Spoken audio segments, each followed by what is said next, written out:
The FBI has been warning for years now that we're in an era of heightened threats against our elected officials.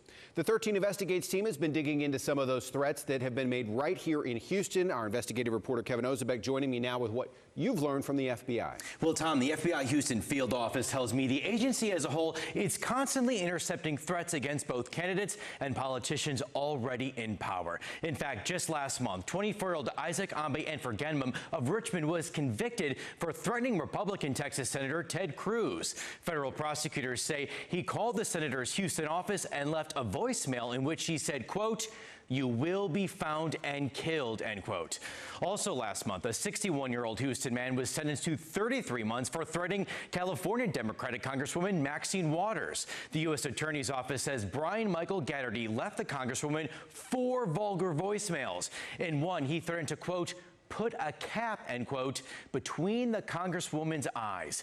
And it's not just men being arrested for making these very alarming threats. Earlier this year, Tiffany Shea Gish of Houston was sentenced to 37 months in prison. Prosecutors say she threatened to have U.S. District Judge Eileen Cannon assassinated in front of her family. This is the judge overseeing Trump's legal case over classified documents. Tom?